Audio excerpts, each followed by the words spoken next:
Hello, my name is Merciless, and today we're going to go over the November monthly planner for the monthly challenges for Legends of Runeterra, the Path of Champions. So, first, before we start, I want to go over this new tool that PIFBG created. This is a monthly challenges assistant, so it'll show you all of the mutators, it'll show you the stars that the adventure has, the mid-boss, the final boss, and it lets you pick your champions here. If you go over in champions, it gives a warning, and there's also a search feature that will let you look up anything that you might want to know about. So for example, if you want to see everything with natural magic, here it is, and then you could put your champions in. So maybe you start by looking at natural magic and putting all your master Ys. Maybe you look for Azir, and then every time you put Azir, you want to put something like Vhagar, Annie, or Yasuo, Morgana, something like that. You might just want to throw those in, just as like easy counters. Or for me, like whenever you see Fiora, you basically want to use Kindred. So you can look it up that way and put your champions in, keeps track. Spreadsheets obviously have been able to do this for a while, but I really like the layout of this, and I think it's going to be a nice tool, especially as it gets more work done to it. It also has info here, so if you don't know what the bandle tree is, you can hover over the info, and it'll show you what the thing does. So Phantom Prankster here, it'll say what that does. I don't think it necessarily is presenting information in a great way yet for these infos, because that's not how I would do it. But I'm sure it'll be worked on, and it'll look better eventually. You also have a suggestions thing that'll suggest certain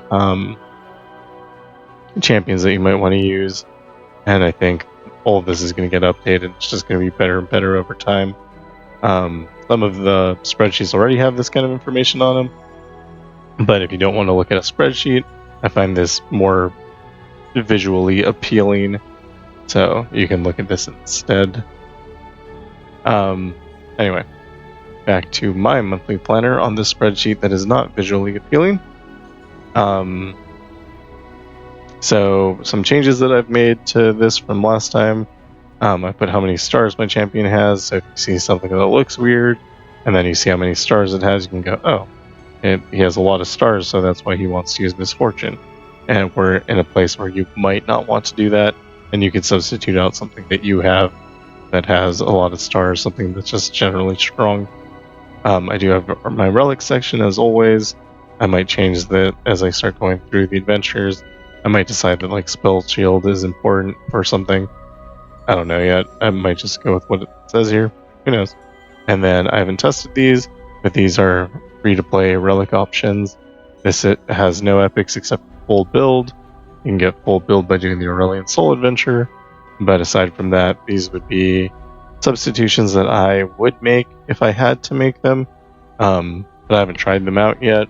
I'm probably not going to try them out this month. I'm kind of busy. Maybe next month, though, we'll do something where we're just using free-to-play relics. I'm also working on my free account, so eventually that's just going to be using, honestly, whatever it has available to it. So we might see some interesting things there, decisions that I make when I don't have access to literally everything in the game. And then, of course, for the actual challenges, we want to know what is dangerous. So red is dangerous, orange and yellow are things you should pay attention to, and green are things that should be good for you.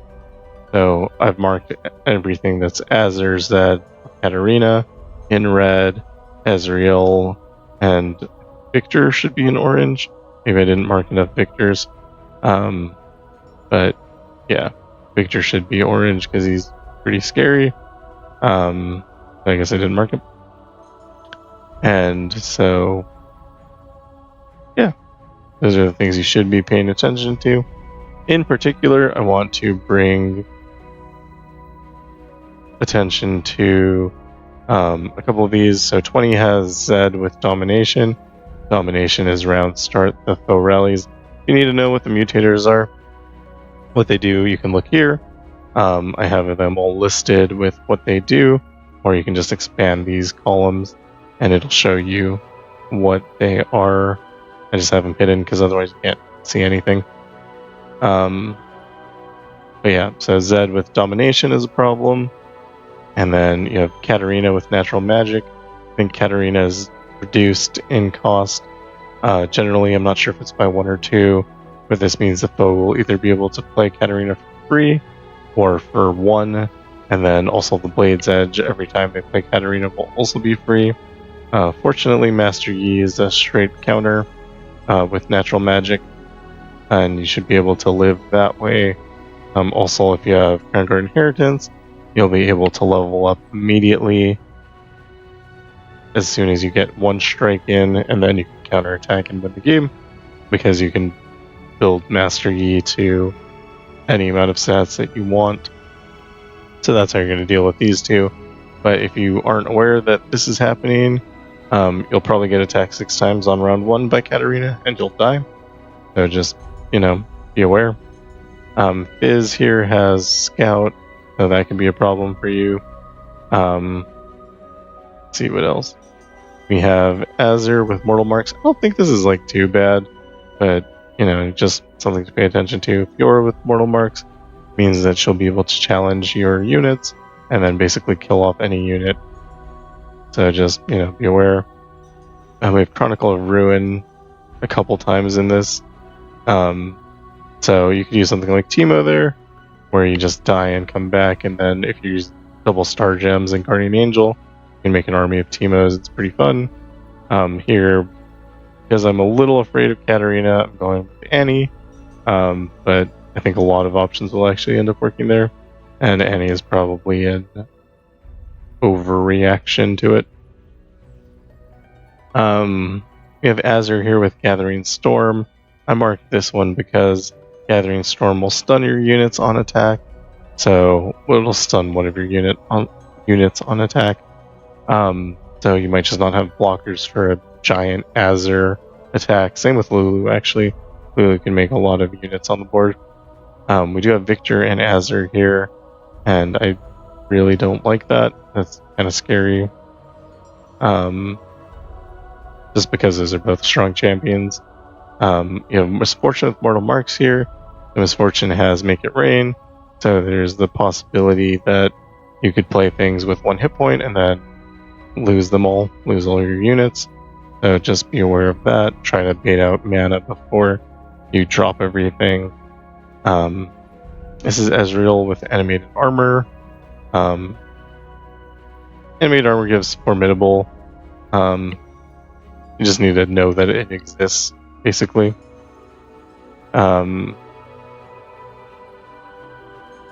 Then towards the end, we get our 3 small stuffs for this month.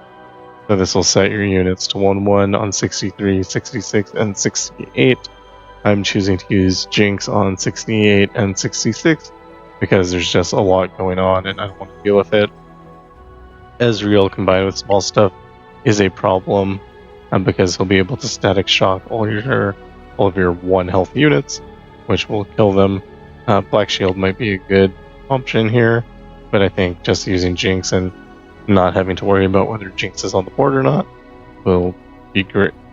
You don't need any units, you can just play cards in the game. This has small stuff. Let's Rock. Let's Rock is they create a rockfall path, which will obliterate your unit every 2 rounds. It also has Chronicle of Ruin. There's a lot going on here, and I don't want to think about it. I'm going to use Jinx here. I think it'll be good. I also used my last Jinx on 70, just because I think it's good practice to do that. Probably not necessary though, but I don't like seeing Azir at 70. It scared me a little bit. I'm using Lux Illuminated to take advantage of this combat awareness here. Everything gets Scout, and I think that'll counter Jinx and Viego really well. And then I have notes here on the other things. If there's no notes, then it's just a strong champion because you just need to fill in something, obviously. For the small stuff on 63, I am using the Poro King. I think it'll go fine. Could use Aurelion Soul or something. I have extras. I'm only using one. I'm using that to counter Darius and Victor. Just couldn't think of what I wanted to do here. And with Savage Mysticism, that's everyone gets a mana gem every round. I think it could just get out of hand pretty quickly, and I just don't like Victor in general. I'm just dropping Aurelion Soul on it. We're using LeBlanc to counter Ezreal. We've done this a few times. It seems to work out pretty well. When we have free mana, we're going to be playing Volibear or Elder Dragon. And then to counter Gathering Storm, we're going to try out Caitlyn this time. Not sure how well it's going to work, but because they draw a card when they attack, the Flash Bomb traps should trigger and remove their units on attack. So it should work out pretty well. We have our Stunner category. So Veigar, Morgana, Annie, Jhin, Yasuo. I think that's all of them. I find to be really good counters to things like Azir, Katarina, and Zed. And so whenever we see those, we're using those. I tend to stick just to Veigar, Annie, and Yasuo because I'm more comfortable with them. I don't use Morgana that often, but Morgana is very strong. So if you wanted to use that, that's always an option. I might not use her against Azir though, because I don't know if you'll die before you get a player. But I mean, overall, it'll probably be fine. She's again very, very strong. And then here there's just a lot of empty spots where we're just filling in anything, using Nami to take advantage of the spell copy from repetition. Again, we're using Master Yi for natural magic. When units are going to take damage every round, we're using Tahm Kench. When we see Fiora, we counter with Kindred. And then we have extra spell mana here, so we're going to be using Nami as well. Everything else is just, I needed a champion to put there. I'm not really worried about anything specifically. And that is all. Hope this helps. If I decide to do something different than what's shown here, that'll be updated on the spreadsheet as I go through it. So you can always look and see what I actually did eventually when I actually do it, which will be sometime tomorrow because I'm going to sleep right now. So hope this helps. Thanks for watching, and I will see you soon to actually do these challenges. Goodbye.